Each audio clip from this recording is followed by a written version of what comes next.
Hola, ¿qué tal a todos? Nosotros somos alumnos de la vocacional número 7 del grupo 5IME y el día de hoy estaremos revisando la competencia particular número 3 de nuestro programa de Física 3. Esperando esto sea de su agrado, comenzamos. Ley de Joule. Si en un conductor eléctrico circula electricidad, una parte de la energía cinética de los electrones se transforma en forma de calor, elevando la temperatura del conductor. El calor se genera debido al choque que experimentan los electrones con las moléculas del material conductor por donde circulan. La ley de Joule se llama así en honor al científico inglés James Prescott Joule. La ley de Joule establece que la cantidad de calor producida es directamente proporcional a la resistencia R del conductor al cuadrado de la intensidad de corriente y del tiempo. Entonces, su fórmula es Q es igual a I cuadrada por R por T. Enunciado de la ley de Joule equivalente mecánica del calor.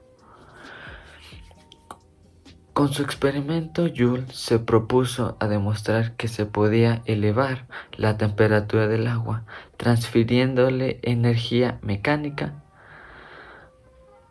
El aparato que él empleó muestra que en el interior de un recipiente se introduce 1 kilogramo de agua a 14.5 grados Celsius.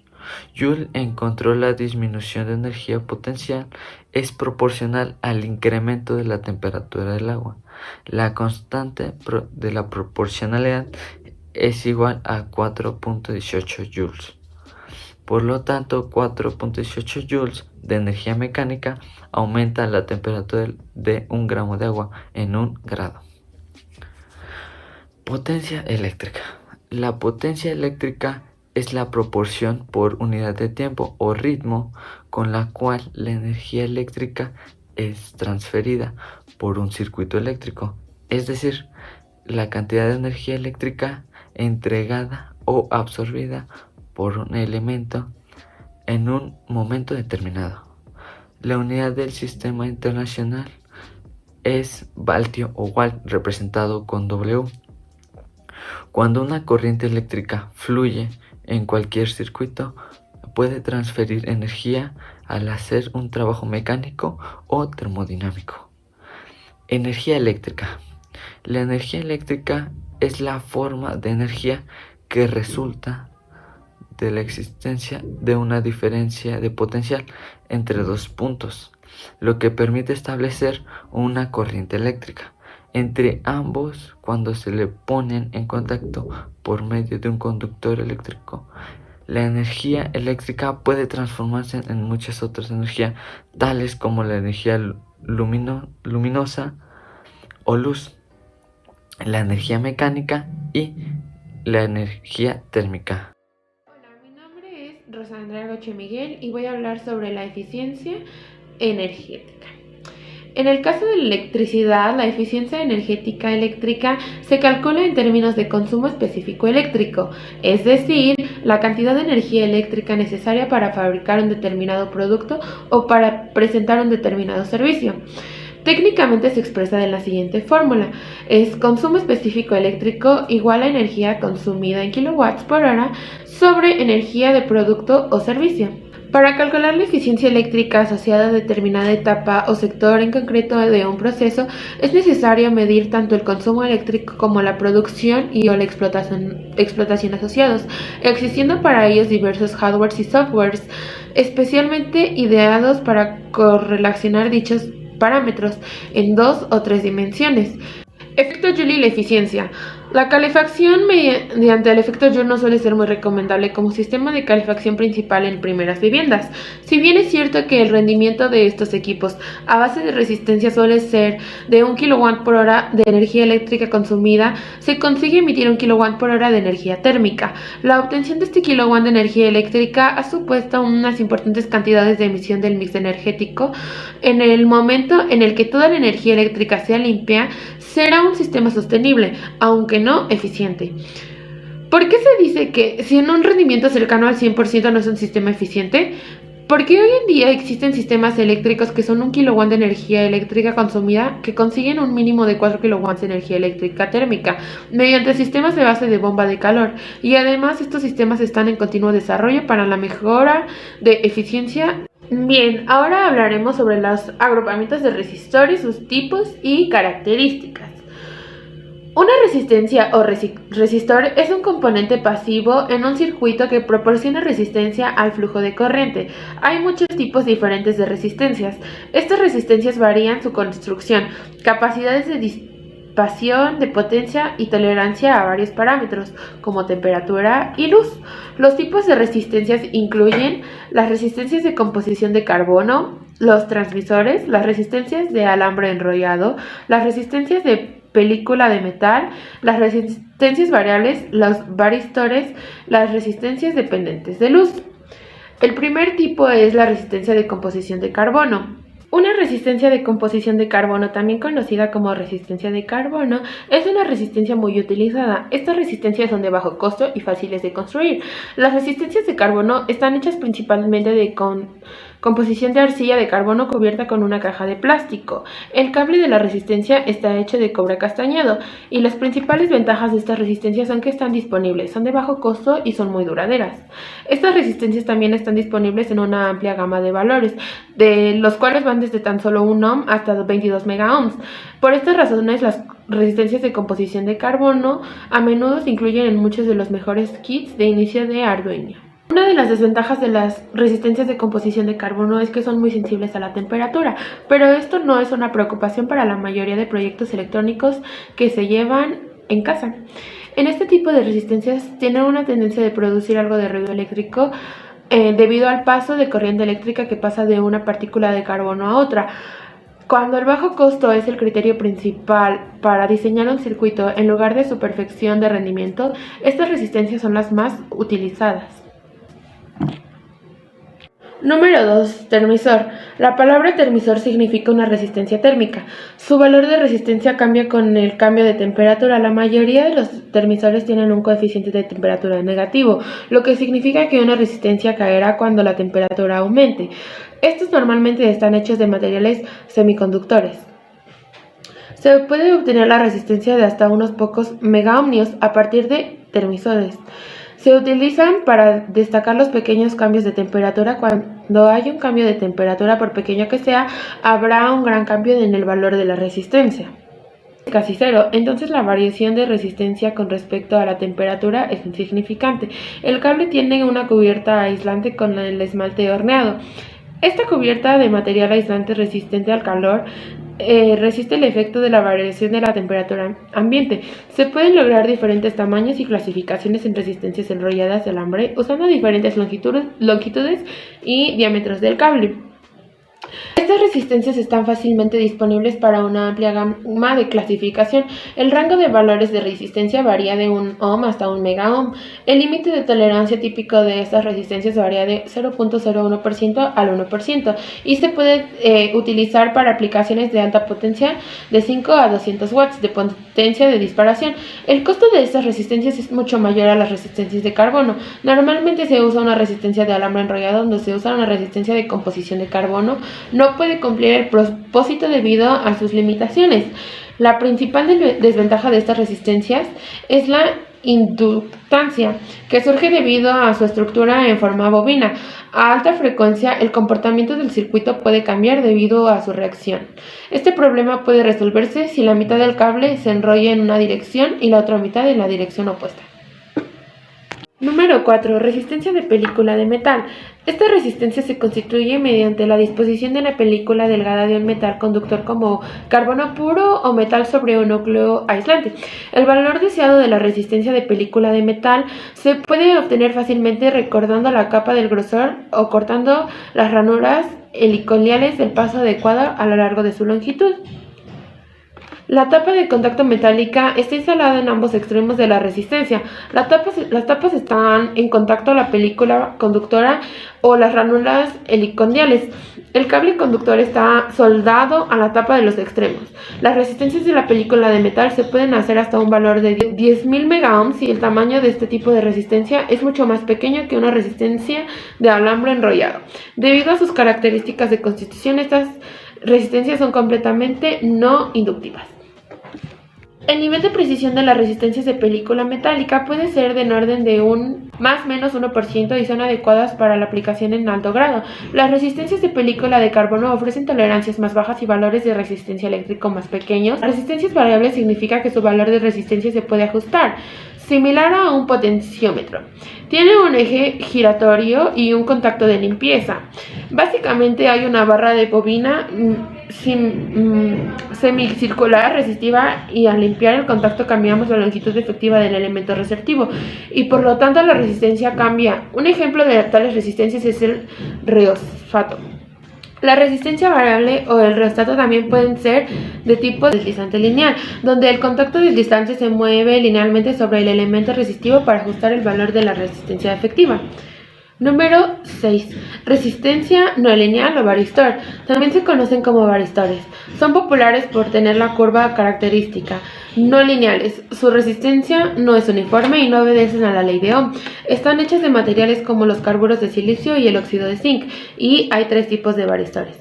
El primero es el varistor de carburo de silicio. Como se puede adivinar por su nombre, el cuerpo del varistor está hecho por carburos de silicio.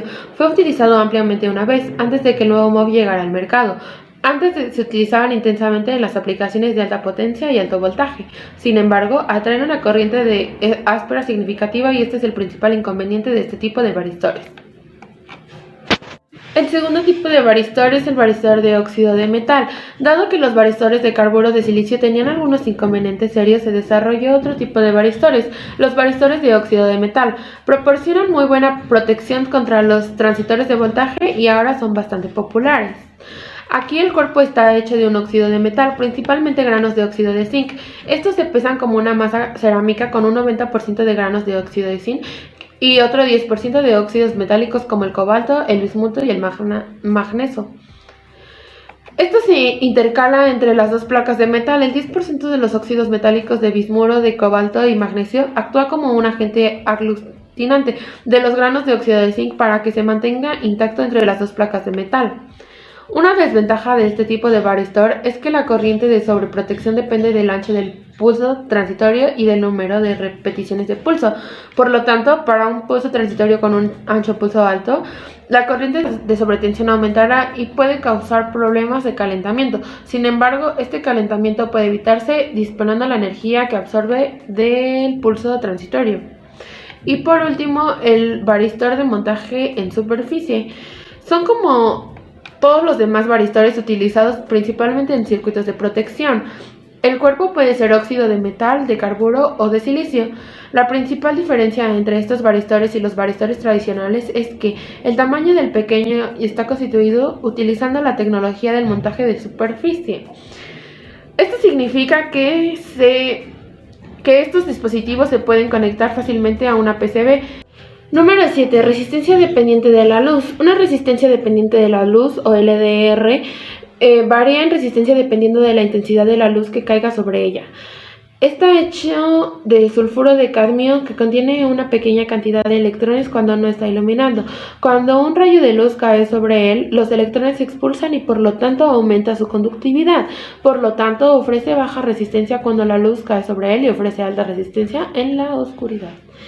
Y por último, los usos y aplicaciones de una resistencia dentro de un circuito eléctrico o electrónico son vastos y variados. Todos los circuitos electrónicos han sido diseñados y utilizados por más de un tipo de resistores. Los resistores se usan comúnmente para fines tales como la limitación de corriente, proporcionando voltajes de control apropiados para sus dispositivos semiconductores como transistores bipolares, protegiendo LED y otros dispositivos semiconductores. Hola, ¿qué tal? Mi nombre es Alan Pascual y el día de hoy seguiré dando continuidad a algunos temas de la competencia particular número 3 del programa de física. Y bueno, comenzaré con el tema de modelos matemáticos y aplicaciones de agrupamiento de resistores. Bueno, primero tenemos que recordar que existen tres tipos de agrupamiento de resistores. El primero es el agrupamiento en serie, el cual tiene la misma corriente fluyendo a través de estas. Por lo tanto, la cantidad de corriente que fluye será la misma en todos los puntos de conexión. El segundo tipo de agrupamiento es el agrupamiento en paralelo, el cual tiene más de una trayectoria para el flujo de corriente. Se aplica la misma tensión a través de cada rama.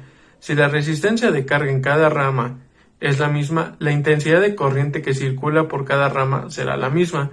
Y por último tenemos el agrupamiento mixto, que como su propio nombre lo indica, es la combinación de ambos tipos de agrupamiento, tanto serie como paralelo. Y bueno, para poder calcular el agrupamiento en serie tenemos la fórmula que es resistencia total es igual a resistencia 1 más resistencia 2 más resistencia 3, y así sucesivamente con las resistencias que tengamos. En el caso del agrupamiento paralelo, para poder calcularla tenemos la resistencia total es igual a 1 sobre resistencia 1 más 1 sobre resistencia 2 más 1 sobre resistencia 3, y así sucesivamente con las resistencias que tengamos. De igual manera, esto tal vez es un poco confuso, pero como se muestra en la pantalla, queda más evidente cómo se trabaja esta fórmula. Y en el caso de agrupamiento mixto, pues como se mencionó, es la combinación de ambas, entonces se van a usar ambas las fórmulas anteriormente dichas.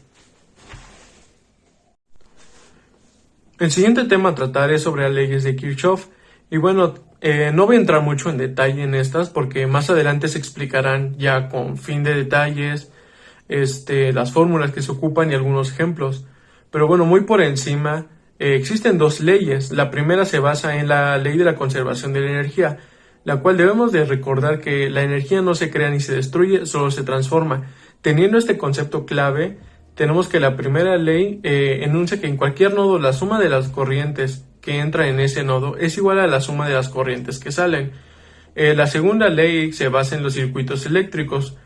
Como sabemos, un circuito eléctrico son elementos, valga la redundancia, eléctricos conectados entre sí que permiten generar, transportar y utilizar la energía eléctrica con la finalidad de transformar en otro tipo de energía. Tomando como base esto, la segunda ley de circuitos, nos dice que la suma algebraica de las diferencias de potencial eléctrico en un circuito cerrado es igual a 0. Entonces, básicamente, muy por encima de esto tratan las leyes de Kirchhoff. Sin embargo, tenemos que conocer algunos conceptos clave que nos van a ayudar en el entendimiento de la primera ley de Kirchhoff que se va a explicar a continuación. Bueno, los conceptos clave que tenemos que tener muy en cuenta es nodo. Un nodo es un punto en donde uno o más dos componentes tienen una conexión común. Corresponde a una unión de alambres hechos de material conductor que poseen una resistencia eléctrica cercana al cero. El segundo concepto es el concepto de malla, el cual es un camino cerrado que forma dos o más ramas de un circuito. En una malla, la suma de todas las tensiones, cada una con su signo correspondiente, es igual a 0. Y bueno, por último tenemos el concepto de red, la cual una red es una red interconectada que tiene el propósito de suministrar electricidad desde los proveedores hasta los consumidores. En el caso de la distribución de electricidad, al llegar a la subestación, la energía llegará a una tensión más baja. Y bueno, comprendiendo ahora sí los conceptos anteriormente dichos, entramos de lleno a la primera ley de Kirchhoff, la cual, como se mencionó anteriormente, se basa en la ley de conservación de la energía, la cual volvemos a recordar que no hay ni destrucción ni creación en la carga eléctrica. Teniendo este concepto, la primera ley de Kirchhoff nos dice que en cualquier nodo, la suma de las corrientes que entran en ese nodo es igual a la suma de las corrientes que salen. Esto se puede expresar con la siguiente expresión matemática, que es la sumatoria de intensidad es igual a 0. Dicha expresión la podemos establecer que dice que la carga eléctrica no se crea ni se destruye. Toda la corriente de la carga por unidad de tiempo que entra al nodo debe ser igual a la que sale de él. Y bueno, teniendo estos conceptos, se presenta el siguiente ejemplo.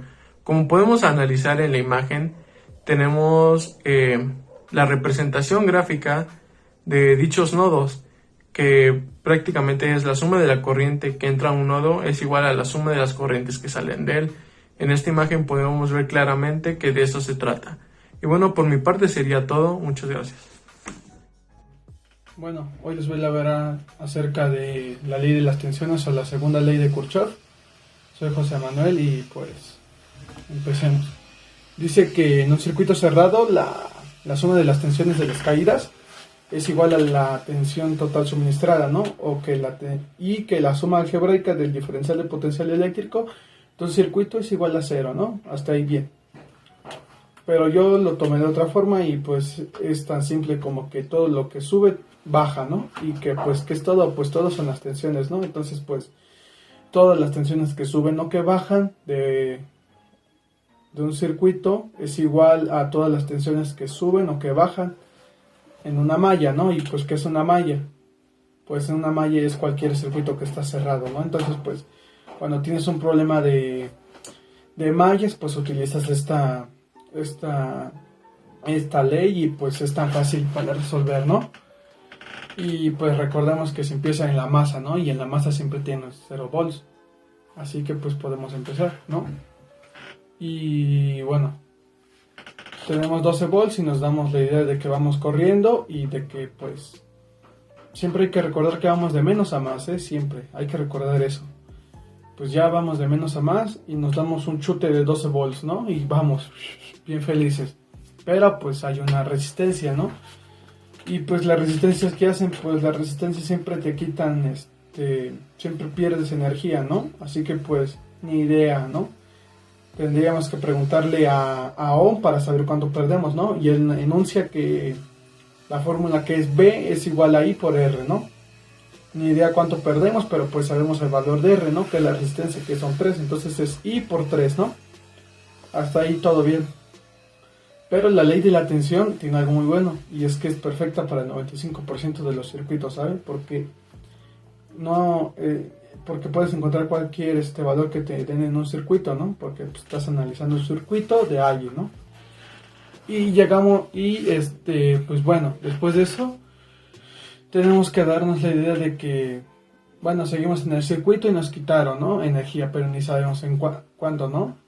Y después bajamos, seguimos corriendo y otra resistencia, ¿no? Y nos vuelven a quitar, ¿no? Tenemos que preguntar, ¿cuánto nos quita? B por I. B es igual a I por R, ¿no? Que esto sería igual a B es igual a I por 3, ¿no? Pero pues esto es tan fácil porque pues vamos a tener una ecuación, ¿no? Y pues nos damos cuenta de que 12 es igual a I por menos 3, ¿no? Y pero le tenemos que agregar la otra resistencia, ¿no? Que nos habían quitado. Entonces quedaría como 12 volts es igual a 12 volts es igual a I por 3, ¿no? Menos I por 3, ¿no? Y después esto es igual a 0, ¿no? Entonces hay que sustituir, ¿no? Agrupamos términos semejantes y pues son las I's, ¿no? Entonces esto quedaría como 12 menos I6 es igual a 0, ¿no? Y pues ya quedaría como 12 es igual a I por 6, ¿no? Entonces pues no nos gusta la I, entonces hay que despejar, ¿no? La I la pasamos del otro lado, el 2 lo pasamos del otro lado, el 6 está multiplicando, pasa dividiendo y esto quedaría como I es igual a 12 sobre 6, ¿no? Que esto es igual a 2 que son 2 amperes. Entonces esto nos ayuda a reconocer que en el circuito hay una corriente de 2 amperes, ¿no? Entonces pues ya podemos empezar a sustituir, ¿no? Que sería en el circuito en la resistencia de arriba, ¿no? Que era B es igual a I por R, ¿no? Entonces quedaría como B es igual a 2 por 3, ¿no? Porque I sabemos que son 2 amperes, ¿no? Entonces 2 por 3 es igual a 6, ¿no? Perdemos 6 volts. Y en el otro es lo mismo. Entonces esto quiere decir que en lo primero donde estábamos con la masa subimos 12 volts, ¿no? Pero después tomamos unas escaleras que nos bajan 6 y luego otras que nos bajan 6, ¿no? Entonces pues llegamos al mismo lugar, ¿no? Porque llegamos a 0 volts por lo mismo de cómo empezamos, ¿no? En la masa con 0 volts. Y eso es lo que sería en concreto la ley de la tensión o la segunda ley de Kirchhoff.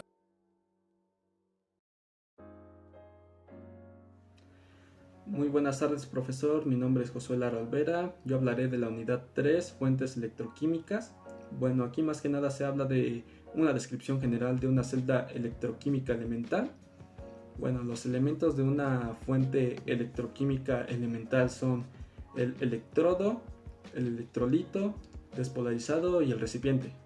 El electrolito es una sustancia ionizada que se descompone en iones, que son partículas cargadas de electricidad cuando se disuelven en agua o líquidos del cuerpo. Pueden ser ácidos, bases y sales. El electrodo pueden ser ánodos, que son electrodo negativo, el cual normalmente se oxida en una reacción química electrolítica. O pueden ser cátodo, que son electrodo positivo, el cual normalmente se reduce su estado de oxidación cuando recibe electrones. Cuando hablamos de despolarizado nos referimos a que un electrodo pierde polaridad. Y el recipiente pues se refiere al envase y o transportador del cual la mezcla electrolítica con los electrodos sumergidos. Funcionamiento de la celda electroquímica. Bueno, la celda electroquímica consta de dos electrodos. Estos están sumergidos en sus disoluciones apropiadas y a su vez están unidos a un puente salino y conectados por un voltímetro que permite el paso de los electrones. Celdas electroquímicas primarias. Bueno, estas son pila de Volta, pila de Daniell, pila seca, pila de mercurio, pila de plata, pila de litio. Bueno, la pila de Volta, bueno, fue la primera pila eléctrica que puede proporcionar un potencial eléctrico en un circuito. Obtiene la energía eléctrica a partir de una reacción química. La pila de Daniell consistía en una olla de cobre llena de una solución de sulfato de cobre, en la que se sumerge un recipiente de barro sin esmaltar, lleno de ácido sulfúrico y electrodo de zinc.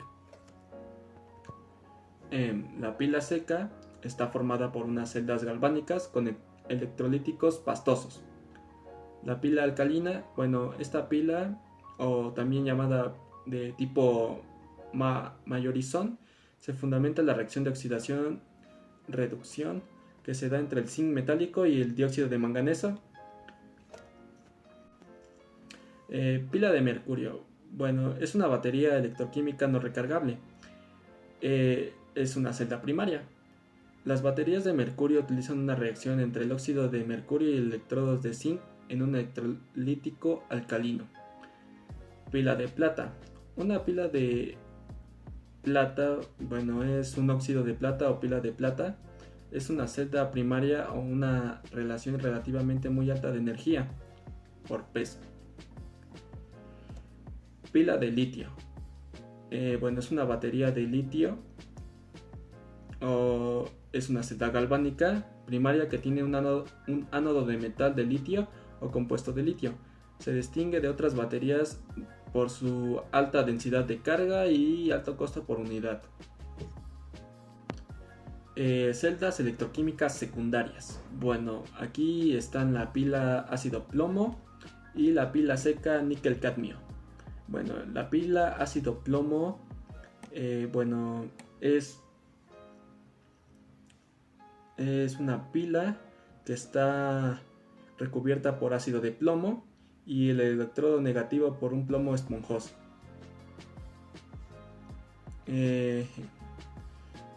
Reciben el nombre de batería de plomo ácido porque se utiliza como electrolítico una disolución de ácido sulfúrico. En la pila seca de níquel cadmio es una pila o batería recargable de uso doméstico e industrial. Esta cada vez se usa menos porque el cadmio es muy contaminante. Hola, yo soy Nájera Contreras Lilian Sofía. Yo les voy a explicar acerca de 4 temas. En este tema voy a explicar acerca del agrupamiento de pilas eléctricas entre paréntesis batería. Las pilas se pueden conectar agrupándolas en serie o en paralelo. Esto se integra una batería de pilas. Se conectan en serie para obtener una fuerza electromotriz mayor a la que proporciona una sola pila en serie de todas las pilas. Se usan simultáneamente, por lo que se descargan al mismo tiempo. La capacidad total de la batería es de una sola pila. En el agrupamiento de pilas en paralelo, cada pila contribuye en una parte total de la energía requerida. El voltaje obtenido es el voltaje que se obtiene de una sola pila. Y la capacidad total del agrupamiento es la suma de las capacidades de cada pila de agrupamiento. El otro tema es agrupamiento en serie. Esta es la que conexiona de pilas. Se lleva a cabo de unir el polo positivo de una al polo positivo de otra, y así sucesivamente, de acuerdo con la fuerza electromotriz que se desea obtener. Es decir, que la siguiente fórmula se aplica a los circuitos en serie. V total es igual a V1 más V2, etc. Esto le dará voltaje extra para la carga, pero sin corriente adicional. Y total es igual a I1 más I2. La serie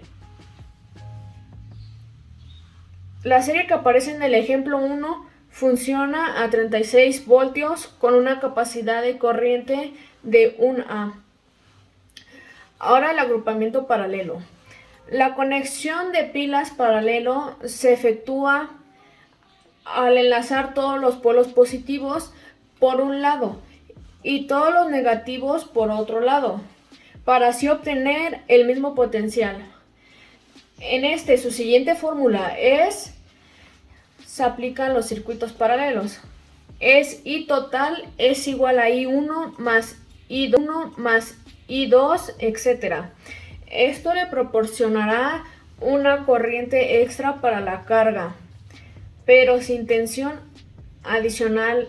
Entre paréntesis, voltaje total es igual a voltaje 1 es igual a voltaje 2. El ejemplo que se muestra en la figura 2 ofrece 12 voltajes a la carga con una capacidad de corriente de 3A. Bueno, ahora bien, los modelos matemáticos y sus aplicaciones. Los modelos matemáticos muchas veces son demasiado abstractos para obtener un significado del comportamiento físico-químico de la batería, pero son muy útiles para los diseñadores al dar información del comportamiento, eficiencia o capacidad. Modelos eléctricos. Los modelos eléctricos se basan en crear un circuito equivalente de la batería a través de una serie de resistencias, condensadoras y fuentes de voltaje. Ahora tenemos un ejemplo que dice: disponemos de 3 pilas con una fuerza electromotriz de 1.5 voltios y una resistencia interna de 0.1 ohms conectada a una resistencia R de 15 volts. Determina la intensidad que circula por el circuito. Tenemos aquí que lo tenemos que resolver en paralelo y en serie. A continuación muestran los datos. Los datos son que cada pila tiene 1.5 de voltaje y cada pila tiene una resistencia interna de 0.1 ohms. Y tenemos una resistencia de 15 ohms cuando están todas conectadas. Para esto, en primer lugar, vamos a representar las dos situaciones que nos piden. Es decir, que los generadores se encuentren en serie o en paralelo. En este caso son los dos. La cuestión A es encontrar los generadores en paralelo, los cuales estos pueden ser sustituidos en un único generador electromotriz, a continuación como se muestra en la imagen. Después, en esta situación vamos a aplicar la ley de Ohms para calcular el valor de I. Hacemos la fórmula como se muestra en la imagen y esto nos da un resultado de 0.01A. Una vez que conocemos la intensidad, podemos aplicar la ley de Ohms sobre la resistencia, como se observa en la figura 1. Y al calcular el valor sabremos que VA menos VB es igual a 0.15 voltios. Para la cuestión B, si ahora los generadores están en serie, estos pueden ser sustituidos por un único generador con una fuerza electromotriz, así como se muestra a continuación. Para simplificar esto, debemos calcular el valor de la intensidad, el cual nos da 0.29A. Finalmente, hacemos lo mismo. V sobre A menos V sobre B, este nos da un total de 4.44 V y ya tendremos resuelto nuestro problema. Y esto sería todo por mi parte.